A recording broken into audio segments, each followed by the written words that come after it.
Welcome back to All Things Creepy. I'm your host, Micah James, and this week is the 31 movies that I watched during the 31 days of Halloween. This episode is going to be relatively spoiler free. If I feel like I'm going to spoil one of the movies for you, I will mention that before I start actually talking about the movie, but otherwise, there's not really going to be any spoilers. I'm just going to let you know if a particular movie is worth watching. That's really the big point of this episode. So, with that being said, let's just dive right in. So, for day one, I watched House of a Thousand Corpses. For this year, I just really wanted to kick my holiday off with one of my all time favorites. It's weird, it's trippy, it's fun, and if you're a fan of Rob Zombie, be it his music, movies, or both, this is just really worth the watch, in my opinion. Basically, it's about a group of friends who are on a road trip writing about roadside attractions, especially ones that are kind of weird. They end up at Captain Spaulding's, where they learn about the serial killer named Dr. Satan. Of course, they go looking for him and run into a murderous family, and hilarity ensues. For the next day, I ended up watching The Devil's Rejects. This is the first time I've watched this movie, and I'm a little disappointed that it took me this long to watch it. It's essentially a sequel to House of a Thousand Corpses, with many of the same characters. Story-wise, I might venture to say that I enjoyed this movie more than the previous one. Basically, it ends up following the aftermath of the murders from House of a Thousand Corpses. It's a very good follow up, I think. So, this one I also recommend that people watch, especially if you liked House of a Thousand Corpses. For day three, I watched Callie's Last Review. Now, this one is a short film, but I really can't recommend this one enough. It's about 9 minutes, but it's so good. It's one of those movies where if it was any longer, it might not have done the trick, but if it was any shorter, it wouldn't have felt like enough. Basically, Callie is a small time YouTube creator and gets a sponsorship from a beauty company called Sue, I believe it's called. They gave her this chemical mask, and there is this like twist at the end. You could say that it's kind of predictable, but just the way that it's presented is just, it's so great. Day four was the Clove Hitch Killer. The story almost reminds me of a combo between the Toy Box Killer and the BTK Killer. I wouldn't necessarily fully class this as a horror movie, but it does fall under the mystery thriller category of horror. I think it's worth a watch because you don't always see movies that show like the other side of the serial killer, of like them being with their family. So it was like an interesting take on like the fictional serial killer aspect of things. But at the same time, I don't know if I would fully recommend it either, because while I do enjoy thrillers, sometimes when they're a little bit too close to real life, I don't always fully recommend those. It's something that, like, okay, maybe if you like things that are like kind of based on a true story, you can go and watch it, but otherwise, yeah, I could take it or leave it. Day five is Shipworm. Now, I think I watched this last year, but in case you don't remember, you haven't listened to last year's 31 Days of Horror, this is not necessarily a standard horror film or even a standard film, period. It's in audio format, but it's still a full length thriller. It's great, and I'm not mad that I gave it another go either. It's great for everyone who travels a lot and wants to watch a horror or thriller, but might not have time to like actually sit down and watch one. This man basically starts hearing this voice inside his head. He learns that an undetectable chip was placed in his head, and now he has to follow the instructions of the voice, or else bad things will happen. Like I said, it's very worth the quote unquote watch, in my opinion. Day six is the Bye Bye Man. If you say his name, you're done for. Basically, the name is cursed, and if you know it and you say it, he will come for you. This one was just okay. It has that 2010s cheese to it, and I love that about it, but the story at its baseline feels like it's been done to death. It's definitely one of those movies where I can, like the Clove Hitch Killer, can take it or leave it. So it just all depends on how much you enjoy the cheesiness of 2010's horror movies. So next is House on Haunted Hill from 1959. This one is starring Vincent Price, so you know it's gonna be good. Vincent Price and horror are like mac and cheese. You can't have one without the other. This one is like, I don't want to tell you necessarily anything about it per se, because it's that beautiful that I kind of need people to watch it. It is just, it's great. It's cheesy. It's everything I could want in a Vincent Price movie. It's terrific. Day 8, 9, and 10, I ended up watching the Hell House series. Hell House LLC, the first one, I watched it for the first time last year, and I remember loving the first one, and as well as Carmichael Manor. So I decided to watch the series over again to see if my opinion of it's changed. As far as the first one, I still loved it, and it's found footage, and it's like definitely one of the better found footage films of recent years. Hell House 1 and 2 I ended up watching together, and I have to reiterate, the first one is the best. You can't really beat it. That being said, the second one does feel like a more natural follow up than the third one does. And for that alone, the second one is not the worst sequel out there by any means. There's a twist that came up that I didn't fully see coming either. 3 kind of felt like it was its own movie separate from the other two. Like you could have titled it something else and it would still be a movie. It's cheesy, but not necessarily bad. But in context of the Hell House series, it's not that great. And then day 10, I watched Hell House LLC Origins Carmichael Manor. Just as I remember from last year, this and the first one are the best. This one actually provides like some backstory without being too cheesy, although it does have its fair share of it. If you're on the fence about watching the series at all, at least start with the first one, Hell House LLC, and this one, Hell House LLC Origins Carmichael Manor. Because, like I said, these two are the absolute best. Number 3 is, in my opinion, not the best one. So, if you're going to not watch any of them, number 3 would be it. Day 11, I watched Paranorman. This is a movie classic. It's really perfect for the whole family. Despite the fact that I did say that, it is definitely a family-friendly Halloween movie, but it might not be great for like super young children. So like family-friendly in the like 9 years old and older family-friendly way.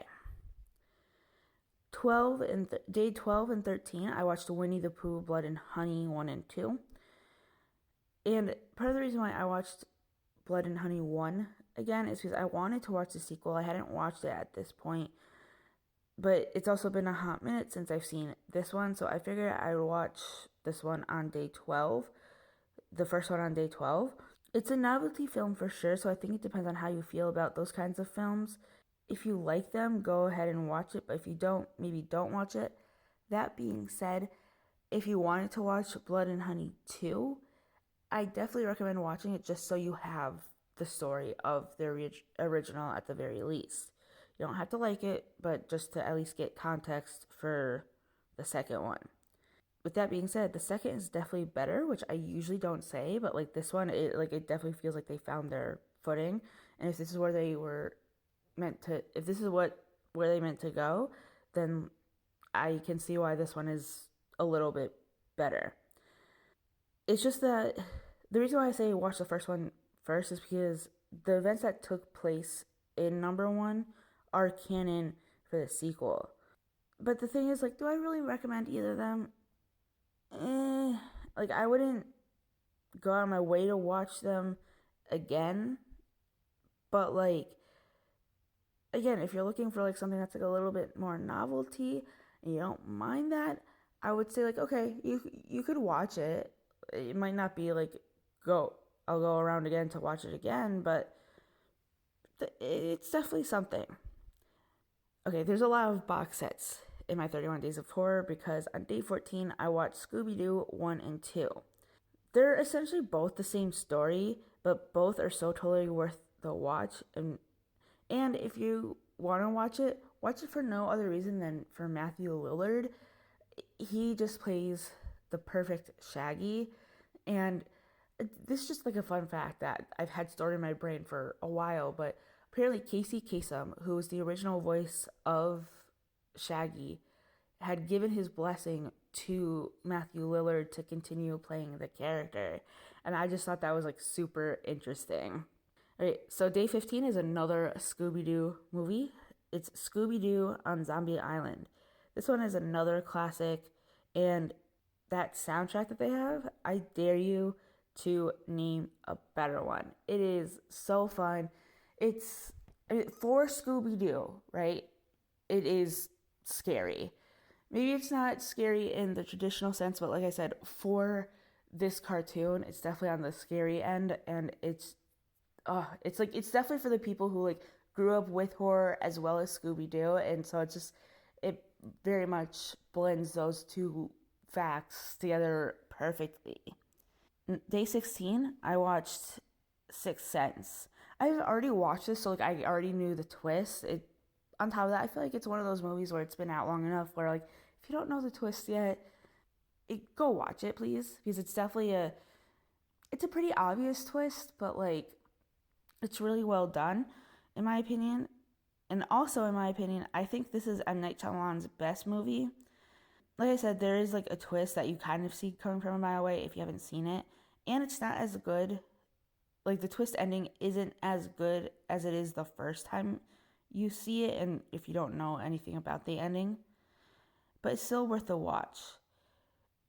I mean, like, is it one of the best films I've ever seen? Not necessarily, but I do think it's very enjoyable and think that it's worth watching. Day 17 is another classic, A Nightmare on Elm Street. Robert Englund is obviously fantastic in this film. In my opinion, he's also the best Freddy. For this one, you literally can't change my mind. No one else can do a better Freddy than Robert Englund, in my opinion. Scooby-Doo and the Cyber Chase was day 18. I know it's another Scooby movie, but it's just fantastic. It's just so good. Day 19, I watched The Babadook. The effects were kind of cheesy at times, and it's not my favorite horror movie ending. Specifically, the ending, I was not a fan of. But given the plot of the film, the ending also fit the theme perfectly. Despite my feelings about the end, The Babadook is still one of my favorite movies of the recent years. I mean, it kind of should be and has to be since I have a Babadook tattoo. So I might be the tiniest bit biased here, but it is fantastic. Day 20, I ended up watching The Possession of Hannah Grace. Now, there's this movie called The Autopsy of Jane Doe that came out like a year or two before The Possession of Hannah Grace. So if you watched Jane Doe, you kind of know the baseline plot to Hannah Grace. So in Jane Doe, these two guys, a father and a son, own a funeral home, and they're about to do an autopsy on this Jane Doe, and weird shit starts happening. In The Possession of Hannah Grace, you already kind of know that that Hannah Grace was possessed before she died. So when she comes to the morgue where this new morgue worker starts working, you kind of already know that like weird shit is gonna start happening. The Possession of Hannah Grace specifically isn't necessarily bad, but it's just one of those movies where you've seen it before, just with a different cast and a slightly different like endpoint. So it's, in my opinion, if you want to watch something like this where like, oh, more gets new body and weird shit starts happening, I personally would go with Autopsy of Jane Doe. Day 21, I watched Scream. For me personally, I can't not watch this movie during Halloween. It is one of my favorite slasher flicks. I won't necessarily talk about, well, I mean, I will be talking about like other Scream films a little bit later, but like my opinion on this film is just like, it's great. It's definitely a perfect Halloween movie, at least the very first one. I've been planning to do this for like a while, so it's gonna happen, but I'm gonna be doing a more full episode on the Scream series. So right now there's only 6 of them, so like I'd be covering the 6 that are out right now and kind of talking about who the killers are, what their motivations are, and kind of more fully explain to you my thoughts, whether I think they're good or not, because it is one of my favorite franchises, because it's like they're kind of like comfort films for me at this point. But like this is the first one is just the best in my opinion. Day 22 is Beetlejuice. This is another classic. To be fair, I know it's not for everyone, but if you're looking for something that's funny, because you can't really do horror, but is still in the Halloween spirit, this is the one. Even if you're just looking for something that's comedic in general, but still in the Halloween vibe, regardless of your thoughts on horror as a general thing, Beetlejuice is a great film for that. Day 23, I watched Paranormal Activity. I haven't watched this since it came out in theaters, and so because of that, it kind of felt like it was the first time I was watching it. This is like one of the perfect examples of the first being the best, but this is a topic for a different episode. But the thing I will say is that I do appreciate the lore the sequels give us, but that's about it. This one is more on the slow burn kind of side, so if that's not your thing, this isn't for you. But if you don't mind slow burns like I do, then I definitely recommend it. Day 24, I watched Train to Busan. I think I have watched this almost every year since I started doing my 31 Days of Horror challenge.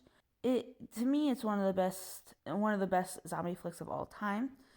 At the very least, in recent years, like at least of the 21st century, it is just very good.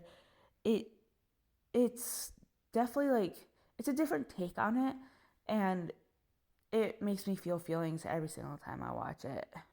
Day 25 was Scary Movie 3.